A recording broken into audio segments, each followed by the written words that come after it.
Hi everyone, how lovely to see so many people for an early-ish session.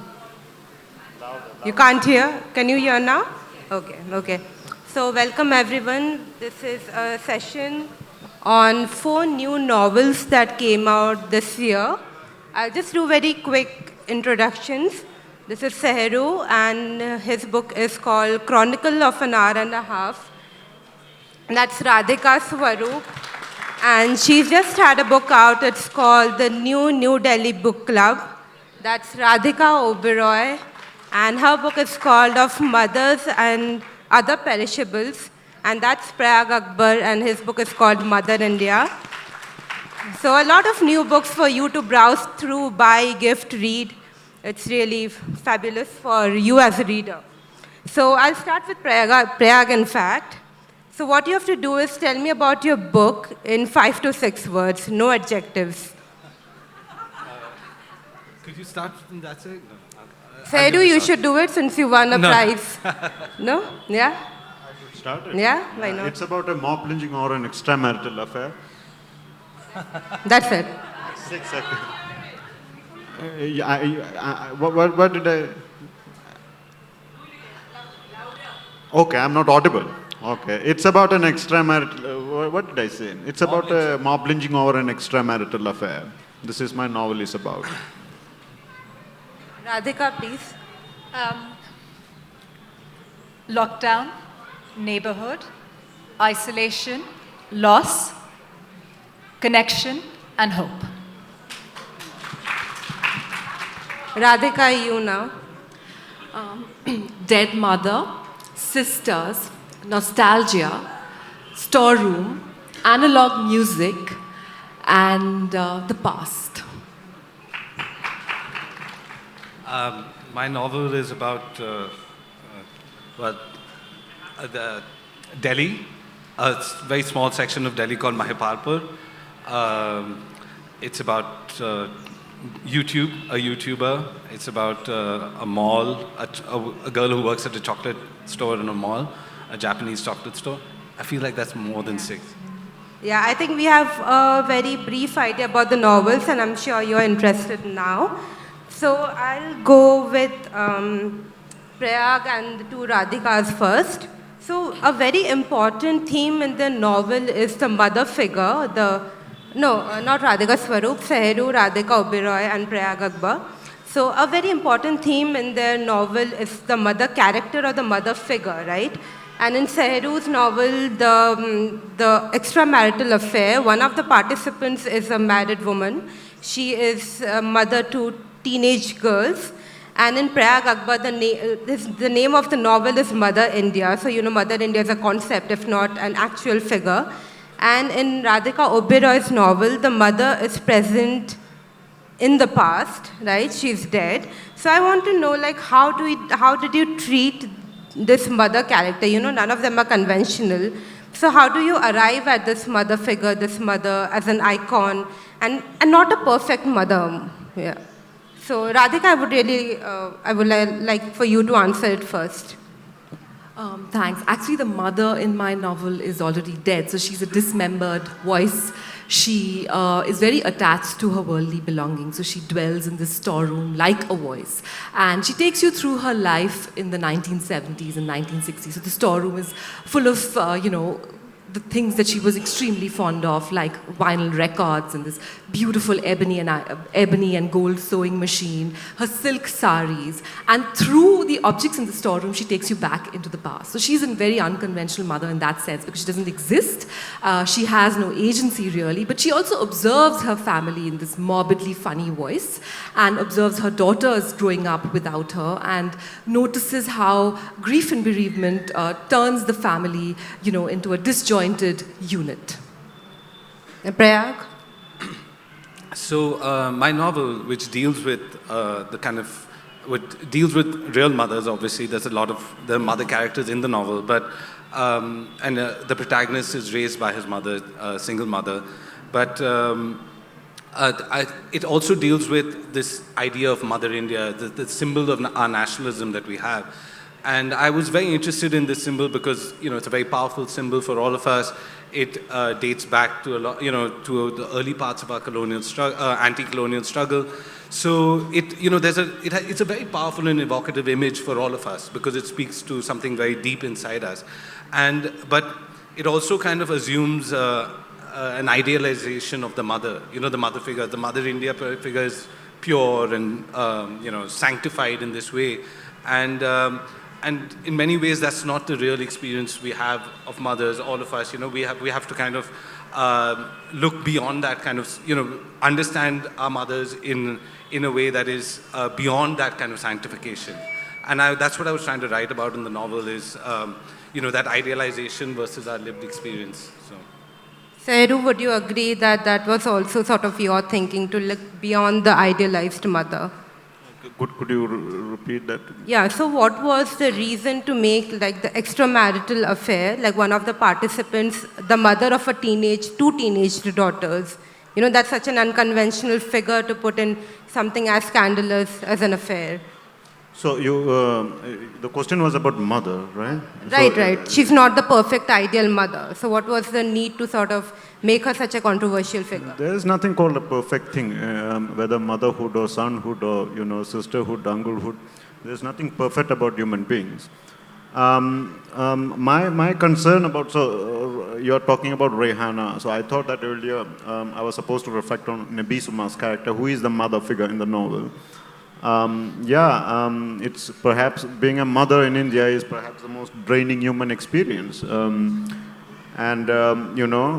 you are a mother in India, you are simply mother. You are not allowed to become anything else. So everything, all our, in our society largely, I think, is, it flourishes on the, on the ruin of mother as a, a woman. So I was telling it to somebody that, we are all flowers in our mother's rot, that we become, flowers in our mother's rot. It's like when I was thinking about Nebisuma in particular, I was, thinking like this, that, motherhood in India is like, a mother in India is like comparable to a river which is too holy and it dies of its own holiness. Something like that. So this was where some of the rivers have, so mother is comparable to that. I was thinking about that also image, like, And Radhika, Oberoi and Swarup. So both of your novels are set sometime, I think, in 2020, 2021. So in Radhika Swarup's novel, the pandemic is a big character. And in Radhika Oberoi's novel, the citizenship movement in Delhi features very prominently. So since both of these events were sort of happening parallelly, how do you as an author choose to write about what you write and to leave out another significant event of that same time? Like, how do you make the decision? Radhika Swarup, if you would go first. So this book was written pretty much in real time for me. I wrote it in 2020, in the late summer of 2020, as lockdown was progressing. And of course, the politics in India and the news cycle in India was particularly febrile. I didn't mention any of the CAA elements. And interestingly, in terms of feedback, there is one story, one chapter that is overtly political, or one of the characters is overtly political in what he says. And that seems to be the chapter a lot of people do relate to, but they find the character forgettable. And that was interesting feedback for me to hear, because a lot of it is about the human condition, how humanity suffered during this time, but also evolved and adapted and just rose to this immense challenge during this time. And this one particular episode that is very, very political and talks about this young character, this college-going boy's frustrations with politics or his life or his isolation, was seen sympathetically, but he himself seems to be forgettable. Everyone forgets his name. People remember other characters' names. There's this gentleman called Pranav, and everyone remembers his name, wants to know if he's married or not. People are invested in him. This other boy, Malav, people seem to forget about him. And maybe that is a commentary on the fact that that particular story was political. Radhika? So my novel was written during the pandemic, but it does not allude to the pandemic at all. In fact, mine is about the anti-CAA protests that took place in Delhi. And interestingly, the protests happened on the cusp of the pandemic. So the pandemic was about to begin and the protests were concluding. But the aftermath of the protests is what I write about in a few chapters, because my novel is structured in alternating chapters. The protests were interesting because it was, it was led. These anti-CAA protests were led by Muslim women and grandmothers who came out and shouted slogans and sloganeered and shouted down this bill with their slogans. And so I decided to leave out the political implications of this bill, and I decided to leave out the factual details of the bill. But what I included in my story was a very impressionistic account of the CAA protests, and an account which was more fictionalized. So it was embellished with whatever served my story. Thank you. And for Prayaag and Saharu, one of the very obvious themes in your novels are the extremeness of social media. Even the WhatsApp you wouldn't necessarily call it social media, but the instantness of news and it sort of snowballing into wrong news, misinformation, and things like that. So what was the watershed moment to decide that, enough is enough, we have gathered, accumulated too much trash through social media, and now I need to sit down and tell people that what you read on social media, what you hear on social media may not always be right, and in fact it can be lethal. Like, was there a particular moment when you thought, this is it, now I need to write my book? Saharu, yeah. Okay. So in terms of a watershed, I think I had a moment when I teach at a university, and I deal a lot with students who are about 19, 20, 21, and my characters are both 22, and so I had this moment when I realized I was talking to some of my students, and I was telling them about for some reason we were talking about Arnab Goswami in class and Barkhadat, something like that. We were just talking about news anchors, and they had no idea who I was talking about. Both of them had, and I was, for me that was a sign of the generation gap. They were just from a different generation than me, and they got all their news from social media. And for me that was a real learning moment, because I realized that a YouTuber now has so much influence on that generation. It's not just, for me, YouTube is actually probably the deepest social media there is, because there's so much content there. And a lot of people go to it very naturally for news and entertainment and everything. You get it all bundled together. And so I went down this kind of rabbit hole of looking at, YouTube, sort of political commentators, mostly right-wingers, but both sides. And I learned, first of all, how much engagement they get, but also how carefully they construct their arguments, how they use all sorts of popular cultural references to create, some pretty objectionable material. Like, it's quite funny, they'll use, they'll be trying to be making some point about, something that's happening in India. I remember a video about the bulldozers, Adityanath's bulldozer justice. And I was watching this video, and because the guy had used all these references from Andaz Apna Apna and things like that, I was by the end of it, I was agreeing with this guy. I was like, oh yeah, these bulldozers might be a little too much. And then, and that's when you realize how convincing these guys are actually and how they go about their work. And for me, that was a learning moment, because then I started thinking about my character as a much more intelligent and sort of reasoning guy. As opposed to my first image of him was very much, some kind of caricature of what I imagined a right-wing YouTuber to be. But then as I did more work, the more research into it, I realized, how canny they are and how they go about their work. And for me, that was, I was trying to respond to that, not see them as a character, but try and see them as someone who is constructing an argument based on how they see the world. And yeah, that's what I was trying to do with the book.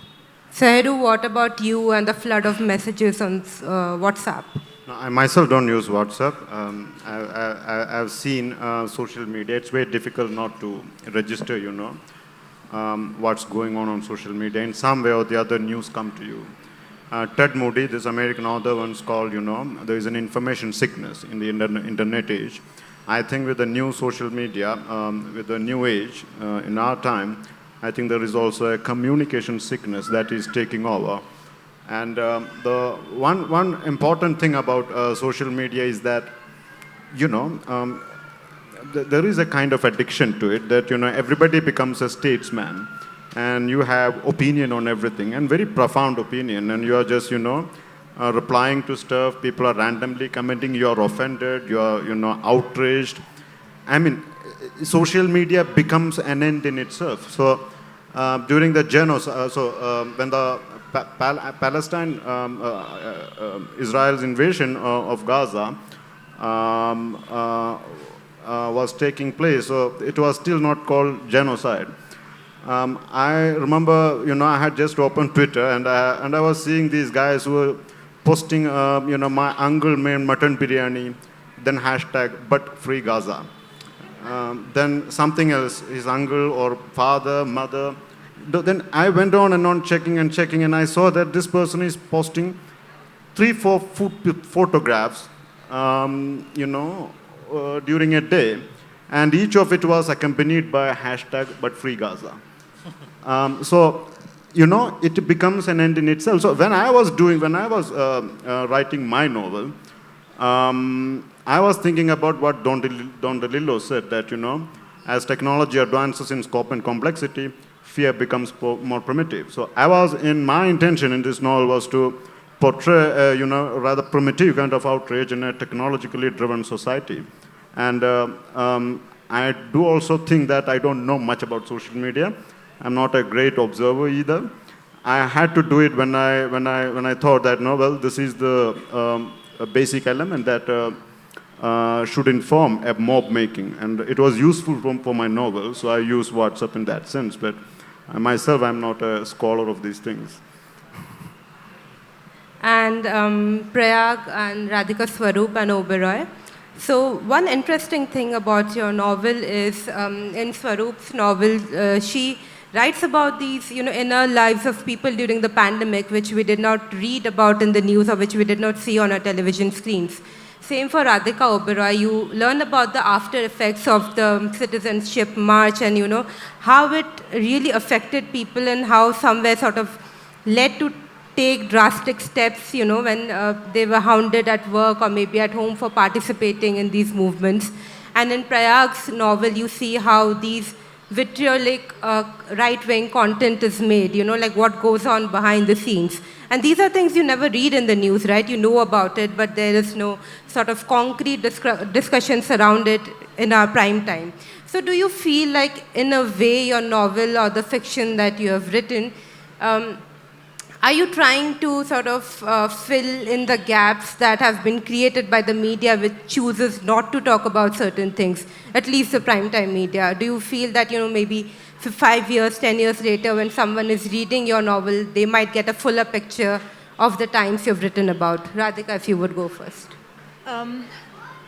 This particular work felt to me like a message in a bottle. So it's snippets of life during that very first lockdown when no one knew anything at all about the virus. You didn't know if you would meet it outside or if you were safer indoors. You had no idea how it transmitted.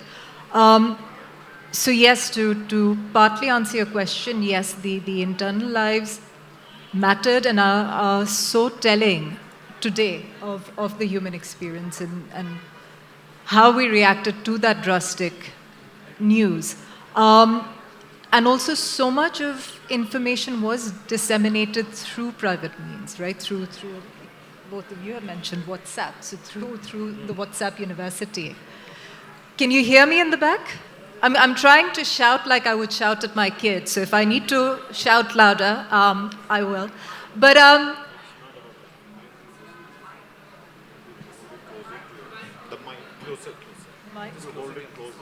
I should hold it close. Okay, can you hear me now? Great. So, I mean, so much of our lives were internal at that time. And I think it was important for the work, for the life to be internal and for it to be meaningful, to a readership today and in the future. Radhika? So my novel was also very introspective. I haven't really dealt with politics directly. I haven't dealt with the pandemic at all. But the anti-CA protests creep in and they sort of seep into the novel and its fictive atmosphere because there are two characters who work in an ad firm who decide to participate in the protests. And the lead character, she's a woman called the Wailer from Bob Marley and the Wailers. And one of her colleagues called Nawab Zada, they work in an ad firm and they're on their way to a presentation when Faiz Ahmad Faiz's Hum Dekhenge resonates through the city, and they respond to that by participating in the protests. So mine is an introspective novel because it's also about this dead woman. It's about this dead woman narrator, but it is also about the city of Delhi and how it came alive during the anti-CA protests and how people came out of their homes and walked through the streets and protested and attempted to bring this bill down. Prayaag? I think that's an interesting question. I think that what, if even as a novelist, even if you have a kind of news point or a moment in time, let's say, that has been reported on, your work as a novelist is something very different, right? You're actually trying to examine the lives that might be impacted by that moment. You're not doing a job of journalism in that sense, So for me, it was much more about understanding who these people were, and that took me a long time actually, because I was writing about a part of Delhi that I'm not intimately familiar with, but I have obviously seen growing up, and I've seen it change a lot over the years, and I do feel that even if we have those kind of news points or something like that, like I know a lot of journalists ask me about this actually, about my novel. I think that we have to kind of, the work of the novelist is something entirely different. It is to try and find the humanity, the human core of, of what propels those decisions. And I actually thought, I don't know if you should absolve or let Saharu escape from this, because his novel also has, it starts with that kind of, this idea of the WhatsApp mob is, I remember this around child kidnappings a few years ago. You would see this all the time, that there's a kind of frenzy whipped up in a village because of, people who were worried about outsiders coming in, and it was all WhatsApp driven, and I think Facebook had to make some kind of response to this because it was becoming such a problem in India. So, maybe he has some thoughts about this. Yeah, like I think many of us would agree that Delhi is sort of this wild, wild north kind of a place, like things rarely go right there. But Kerala is seen as a beacon of progressiveness, right? And you have an honor killing, mob lynching going on in Kerala. And these are news that don't really reach us, right? Because we only mostly hear good things about the state. So are you worried about upsetting your, I don't know, the Keralites, the Malayalams? No, it's perhaps I've lived in some states in India, and I can tell you that Kerala is the best place to live in India. You don't. Can you say it a little louder? Can you hear me now? Yeah, I was telling that I'm not concerned, and I think that Kerala is one of the best places in India where in terms of healthcare, in terms of infant mortality, whatever you want to call. I mean, nobody is going to. So I have lived for 39 years in Kerala, and I can tell you this: at no moment in time, for a single occasion, I have felt that I'm about to be discriminated on the basis of religion. It cannot happen, and that secularism is not innate to Keralites. I think that communal enmity is driven by political discourse, and in Kerala or in Kerala, I don't think Christians or Muslims or Hindus have any particular reason to be pained by whatever is going on. The only thing that Kerala has to take care of it's Dalits and its Adivasis, and Kerala development has left them out completely. Secondly, Kerala is not a place, I don't think, where, so mob making or mob is usually reported only when there is a lynching. But, most of the time, these mobs do not really end up killing people. But mob is there. So in Kerala, wherever I live in Kerala, I think that this curiosity and mob making about, what's going on in somebody else's house over extramarital affair is quite common actually, because I think it's Kerala for all the good things it has. I think its sexual policing is perhaps ruthless. It's very, very ruthless. It's so ruthless that I don't want to qualify it. Yeah, it's completely regulated. I was telling that's what you were sort of more worried about than the religion aspect of it, right? I mean, they both belong from the same community. So you are So you're concerned more about the sexual policing and not really... I'm not concerned. I mean, as a novelist, novel writing is not social activism or social reformation. Novel writing is a reflection on human condition. It's an entertaining indictment of the human condition. I'm not proposing this or that. But I know that there is a heavy sexual policing in Kerala. And all of it, even its police is a major... even those who police it are its own victims. In a place where sex is only accessible through marriage, everybody is suspicious of one another, and pleasure becomes, a criminal activity. So an act of freedom in such a society which is religious in regulations, an act of freedom might sound like an act of obscenity, and which is exactly what this novel deals with. I'm done with my questions, but I'm very happy to open the floor for anyone who might want to ask any of the authors a question. Can we pass the mic around? Any questions? We have a lady on the first row.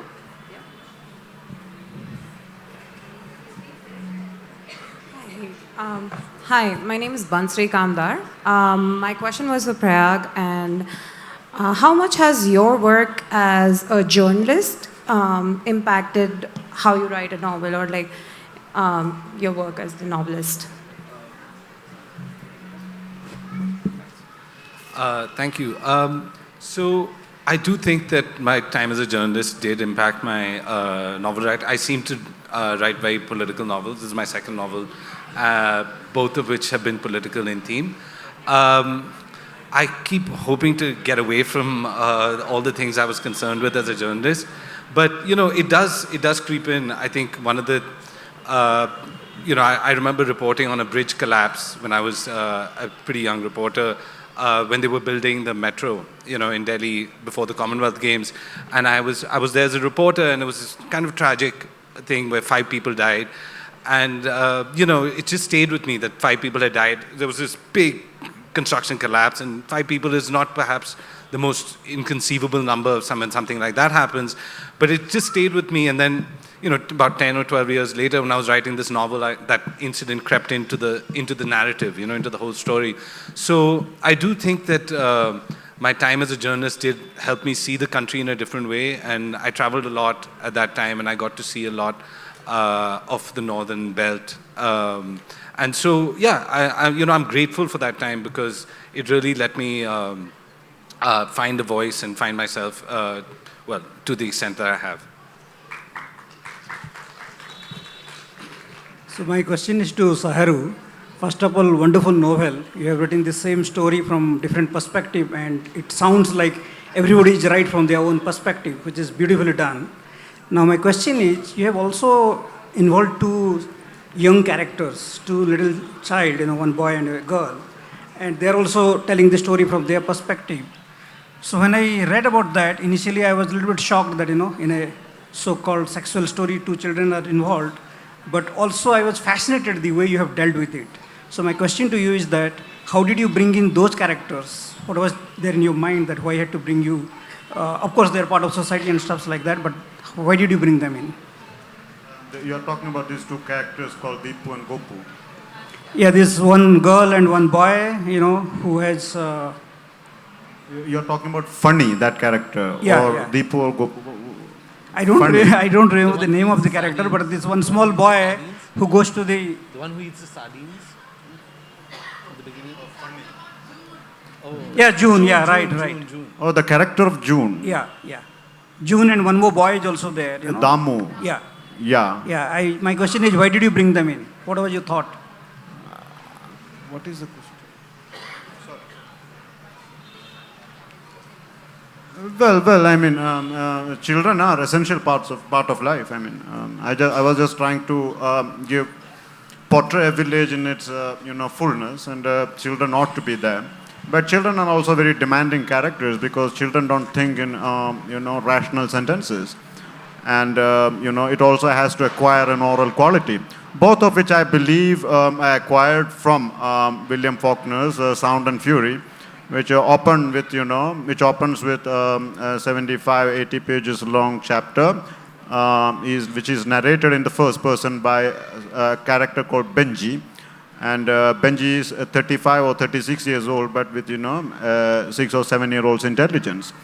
So I had read that, and I was probably influenced by that when I was constructing the character of June. On the other hand, what you said is also true, that I read a review in Chakka, the magazine, in which the reviewer has made very striking comments on that friendship between Damu and June. I am not a very good commentator on my own novels. I haven't read it, actually. I mean, I have edited it, I engaged it, but I don't also own a copy. I intend to buy it. But I think readers are the best people to tell this. A writer, so I think in story. I have always told these people. So there's a book called A Necessary Angel by Wallace Stevens. He's a poet, so it's a non-book of fiction. It's a book of essays, in which the first chapter, the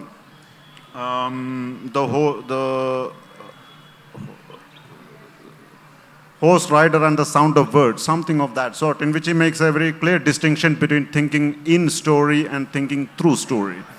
And he places thinking through story as an attempt which instrumentalizes fiction or poetry for larger purposes. My intention is so he really thinks that that's an inferior way of, approaching literature. And I do believe that also, that, when you're writing fiction, you have to think in story, not through story, not turn story into an instrument of something larger than it is or has any capacity to be. So when I was thinking about creating these characters, I don't engage in a lot of whys. I just have a story and I want to tell it. I'm not a very profound guy.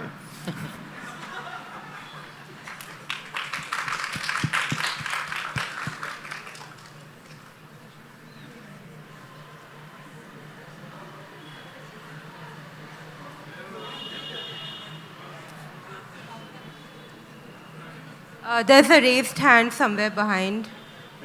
Yeah, on the right side. Hi, thank you so much for this session. I had a general question for all the authors. How do you maintain and sustain that momentum in the writing process, generally on the methodology of writing? For me, myself personally, I feel like the motivation is sometimes accidental. I just feel like writing. That's this short outburst of creative process, and I end up writing something good. But I really respect that. I mean, how do you sustain that momentum and end up producing a great novel or an output of the creative process? How do you work with that? So William Faulkner was asked, whether he wrote only when he was inspired, and he said that I'm inspired every day from 9 o'clock to 5 p.m. This is how it works. There is nothing called motivation. And also, we should also stop hunting for motivation, because as a fiction writer, as a novelist, you may, if you are looking for a career in fiction writing, you may end up, you want to end up writing at least 10, 15 novels. And if we are looking for motivation, we will merely be ending up, hunting for motivations. Novels will never happen. It's a very, very, slow process. You sit down and you write it.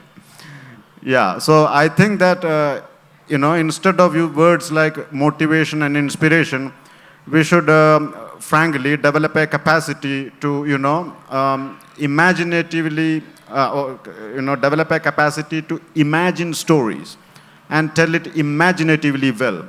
Not, transport the characters of people who just have said hi in your life and, transport them into your book. We shouldn't do that. It's an immoral thing to do. I'm going to part agree with you and part disagree with you. Hemingway said, you sit down at your desk and bleed. So it is a lot about work and putting in the work and putting in the hard hours. But there is something about the muse, sitting on your shoulder and hitting you. And there are times where, I think it was Roger Federer who said it, you see the ball coming at you and it's as big as a football and you can just hit it. And there are times where you can't see it and nothing works. So when the muse hits you, that is a thing of beauty. But yes, essentially you have to sit down and bleed and bleed and bleed and work like that. What about you, Radhika and Prayaag? Would you like to add to the answer? Yeah, well, I'm going to agree with you partly as well, because literature really is a spectacle of the soul. So you need to examine your soul. And as Salman Rushdie says in one of his essays, Imaginary Homelands, that, when we sit back and we try and recollect something, we're all gifted with recall, but only partially. We can only recollect something partially. So that partial recollection really leads to interesting narratives. And that can only happen if you really sit back and you open your notepad, or you sort of punch on your computer and you attempt to write every day. So it's really about getting to it every day and bleeding on the page and finding inspiration through that blank page rather than through the world outside. Prayaag, you have exactly 25 seconds to answer. Okay, so we've heard from Faulkner. Yeah. So you heard from Faulkner, Rushdie, and Hemingway. So I'll give you Ishiguro, Kazuo Ishiguro. I once read, I read an interview of his where he said his process was he left his house, he walked, he was able to afford an office, which is rare for a writer. But he would walk to his office and so basically no distraction, not carry his phone, not carry anything. About 9 o'clock to 4 in the evening every day, and he was like, no one can disturb me at that time. And I think that's a rare privilege to have now. I don't think anyone gets that kind of opportunity. But I agree with anyone who says that you just have to sit down and do it at your desk every day, because there's no getting around that. That's the work, and that's actually, once you get to, it's a job like anything else. So if you don't give it the time that a job requires, you won't get the fruits that that you are hoping for. So take it as seriously as you would take anything else, and you'll probably end up with somewhere good. Thank you so much. You've been a wonderful audience. Thank you.